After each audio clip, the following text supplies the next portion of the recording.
Assalamualaikum warahmatullahi wabarakatuh. Perkenalkan, nama saya Danang Prawira Pandega dari kelas C9 PPSDM Regional Bandung.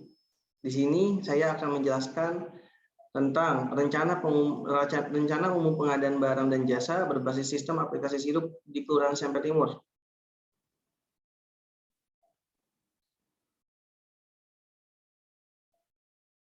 Yang melatar belakangi saya mengambil hal tersebut yaitu satu, perkembangan teknologi yang mengharuskan pemerintah sebagai pelayan masyarakat mau tidak mau harus cepat dan tanggap dalam menyikapi perubahan tersebut.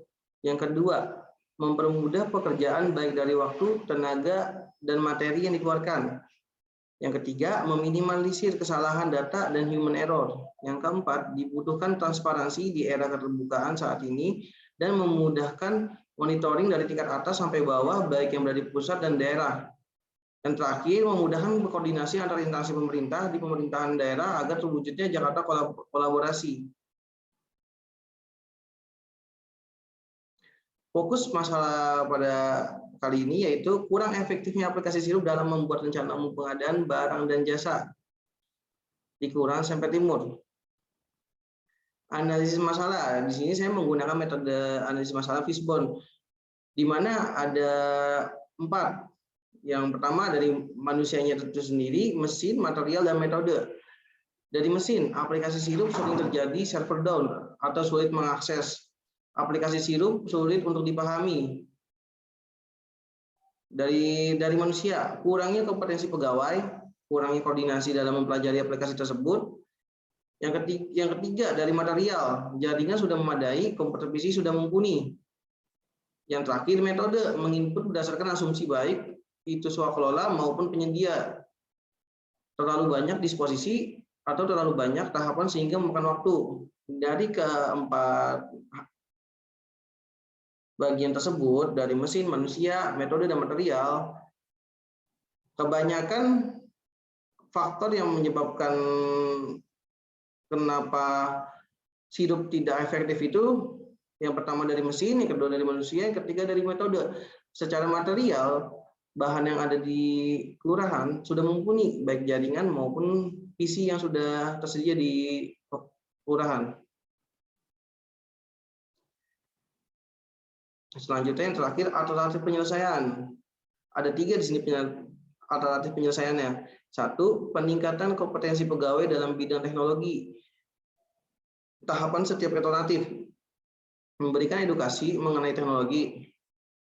Yang kedua, menanamkan rasa tanggung jawab terhadap pekerjaan. Yang ketiga, memberikan reward. Hasil yang diharapkan dari peningkatan kompetensi pegawai dalam bidang teknologi yaitu menjadikan pegawai yang berdedikasi tinggi dan dapat bekerja cepat dan tanggap dalam menghadapi suatu perubahan. Pihak mana yang kita tuju di sini yaitu para pegawai, ASN ataupun PJLP yang ada di kelurahan. Yang kedua, peningkatan sistem aplikasi berbasis web yaitu sirup.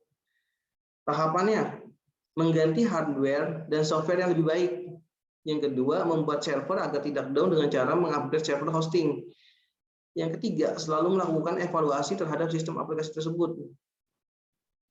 Hasil yang diharapkan dari peningkatan sistem tersebut yaitu dapat menginput rencana umum pengadaan dengan mudah dan efektif.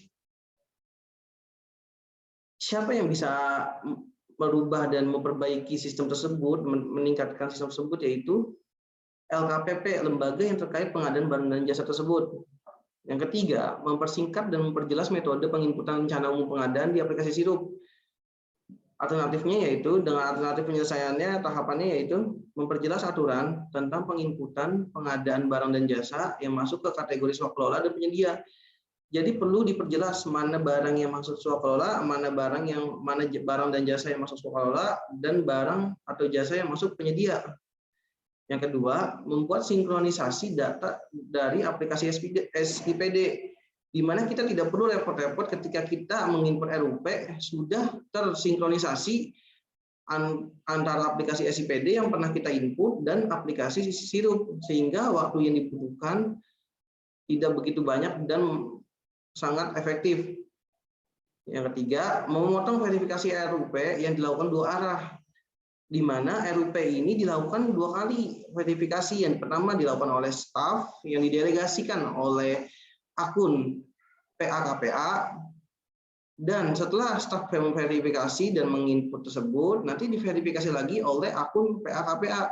Sehingga ada 2 tahapan di sini yang membuat kita jadi ribet dan waktu yang dibutuhkan sangat banyak. Hasil yang diharapkan dari mempersingkat dan berbasis metode tersebut mempermudah penghimpunan RUP baik secara tenaga, waktu, dan pikiran. Tentu saja, siapa yang bisa melakukan hal tersebut dan mengubah dan memperbaiki tersebut, yaitu LKPP itu sendiri. Yang tadi mana lembaganya terkait barang dan jasa, pengadaan barang dan jasa, bisa membuat kebijakan, aturan yang memperjelas tentang pengadaan barang dan jasa yang masuk kategori swakelola dan penyedia. Karena selama ini kita bergerak dan kita menginput barang dan jasa itu berdasarkan asumsi mana yang swakelola, mana yang penyedia, mana yang pengadaan langsung, dan lain-lainnya. Sehingga belum adanya kebijakan tersebut membuat kita bingung dan tidak ada kepastian terkait hal tersebut. Sekian dan terima kasih. Terima kasih semuanya atas perhatiannya, dan mohon maaf bila ada kesalahan kata-kata yang saya ucapkan. Semoga bermanfaat. Wabillahi taufiq wal hidayah. Wassalamualaikum warahmatullahi wabarakatuh.